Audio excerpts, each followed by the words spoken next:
नमस्कार मित्रांनो, आज तारीख आहे 28 सप्टेंबर 2025. सकाळचे 7:30 वाजलेले आहेत. मी उभा आहे तो मोहोळमधील नागनाथ कॉलेजच्या समोरचा ब्रिज आहे त्या ठिकाणी. काल आणि आज आपल्या सोलापूर जिल्ह्यासाठी रेड अलर्ट देण्यात आलेला होता. त्या पद्धतीनं काल खूप पाऊस पडलेला आहे. रात्रभर पावसाची संततधार चालूच होती.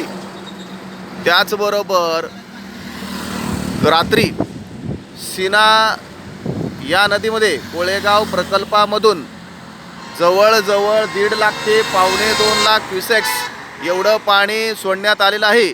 म्हणजे पाण्याचा विसर्ग वाढवण्यात आलेला आहे. तरी नदीकाठच्या लोकांनी खबरदारी घ्यायची आहे. सुरक्षित स्थळी आपण पोचायचं आहे. त्याचबरोबर आपली जनावरे वगैरे असतील तर त्या जनावरांनाही सुरक्षित स्थळी अगोदरच पोचवण्याचं काम आपण करायचं आहे. त्याचबरोबर रोडवरती जे वाहनधारक आहेत ते वाहनधारक जे गाडी या मोठ्या पावसामध्ये चालवण्याचा जे प्रयत्न करतात त्यांनी पण थोडीशी आपली काळजी घ्यायची आहे की पाऊस उघडेपर्यंत एका ठिकाणी आपण थांबायचं आहे. कारण आपली घरामध्ये कोणतरी वाट पाहतंय हे विसरता कामा नये.